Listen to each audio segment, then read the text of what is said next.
Virando a página, a gente fala sobre tecnologia. Uma medida provisória editada pela Presidência da República nesta quarta-feira adia para maio de 2021 a entrada em vigor da Lei Geral de Proteção de Dados. Na avaliação de especialistas, a decisão é prejudicial ao país, que não estabeleceu nem mesmo a Autoridade Nacional de Proteção de Dados. E o Carlos Aros, nosso especialista em tecnologia, já está com a gente ao vivo agora para explicar para a gente os efeitos dessa medida. Aros, como vai? Por que é tão importante que entre em vigor, então, a Lei Geral de Proteção de Dados? Bom dia para você, Aros. Bom dia, Brown. Bom dia a todos que nos acompanham. É importante porque ela estabelece o norte para todas as ações que envolvem a proteção de dados pessoais aqui no Brasil e nos coloca em sintonia com o resto do mundo. E é super importante que a gente saiba que já são mais de 100 países que têm legislação de proteção de dados, países que vêm também de um processo longo, assim como o Brasil, de debates a respeito da legislação de proteção de dados e que cobram, de alguma maneira, por meio dessas legislações e dos órgãos competentes, que as empresas e que governos respeitem e protejam os dados dos cidadãos. Aqui no Brasil já houve várias tentativas de adiamento da LGPD, que deveria entrar em vigor agora em agosto deste ano, e essa, por meio de medida provisória, foi a mais efetiva, porque a medida provisória tem valor imediato a partir da publicação, depois precisa de aprovação do Congresso Nacional, que deverá apreciar a matéria muito rapidamente, já que há um acordo das lideranças do Congresso para que as medidas provisórias sejam aprovadas de maneira mais célere. Então, a gente acredita que dentro de 2 semanas a medida provisória deverá ser apreciada e vai ser chancelada sem sombra de dúvida, porque há um movimento no Congresso pró-adiamento da entrada em vigor. Mas a grande questão, Brown, não é nem mesmo a Lei Geral de Proteção de Dados, que, ainda que ela não esteja em seu pleno vigor, ela está já causando efeitos sobre as empresas, como mudanças de comportamento, e há outras leis, há outros muitos mecanismos que estão sendo utilizados pelas autoridades competentes para garantir a proteção de dados pessoais. A LGPD ela é apenas uma forma de unificar todas essas iniciativas e de dar mais corpo para essa história de proteção de dados pessoais. O que nós precisamos correr para não ficar atrás, né, não sair do compasso do resto do mundo, é com a constituição da Autoridade Nacional de Proteção de Dados. Este órgão é o responsável, ou será o responsável, por regular a LGPD. Há pelo menos 30 artigos importantíssimos da LGPD que precisam de regulamentação e será o responsável também por fiscalizar o cumprimento da lei.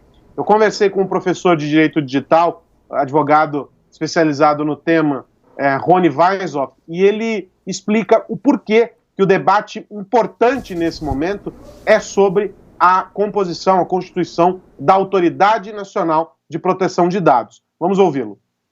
E essa autoridade, ela é fator, na minha opinião, condicionante para a eficácia plena da lei. Justamente porque a própria autoridade, se ela já tivesse sido criada, ela já poderia estar regulamentando a lei e ela já poderia estar conscientizando a sociedade, as empresas e o governo de todas as adequações, inclusive em relação a esse período de pandemia.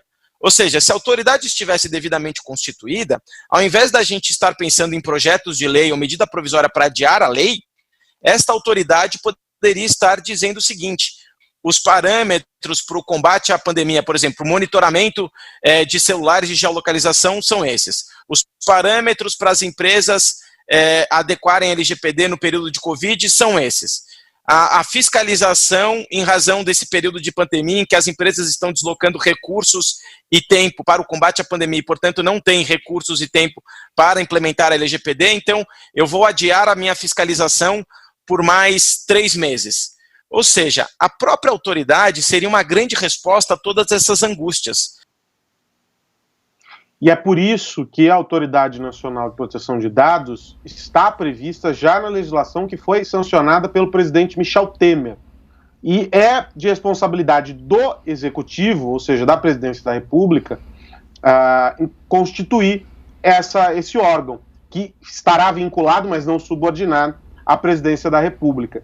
Então, a gente fala sobre um esforço importante de conscientização das pessoas, Brown, E a gente já vem comentando há alguns dias aqui na programação sobre a preocupação dos cidadãos com o uso de dados pessoais para medidas de combate ao coronavírus, o que mostra que as pessoas estão atentas a este tema e que é uma dor efetiva da população, cada vez mais conectada e, portanto, cada vez mais sob o risco do uso indevido dos dados pessoais. E aí vale lembrar que dado pessoal é tudo aquilo que está relacionado a você. Então, desde um áudio que você envia pelo WhatsApp, até uma foto, um registro seu em uma câmera de segurança, tudo isso é dado pessoal, precisa ser protegido, e você, nós que geramos essas informações, esses dados o tempo todo, somos os detentores desses dados, e devemos ter os nossos direitos resguardados para a proteção e para a privacidade dessas informações. Brown. Pois é, justamente isso que eu queria falar com você, Aros. Qual é a grande mudança, ou quais são as grandes mudanças na prática para uma pessoa comum, para um usuário comum da rede de tecnologia, das redes de internet, telefonia, enfim, o que é que muda exatamente com a entrada em vigor dessa lei? O primeiro ponto é que a Lei Geral de Proteção de Dados, ela não diz respeito só àquelas informações que estão guardadas, que estão sendo coletadas em ambientes digitais, Brau.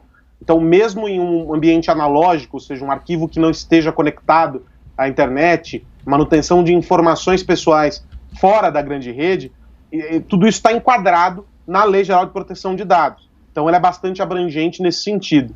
Um outro aspecto importante, que foi bastante celebrado, aliás, da Lei Geral de Proteção de Dados, é que ela não é uma lei engessada, ela não nasceu velha. E por que isso? Porque uma vez que ela determina um caminho, uma possibilidade, um entendimento sobre aspectos referentes à proteção de dados, e ela está aberta para essa regulamentação, que deve ser feita, eu lembro, pela Autoridade de Proteção de Dados, a lei ela pode ser adequada e atualizada à medida que a tecnologia evolui, à medida que a inovação faz com que o uso dos dados e as formas de explorá-los avancem.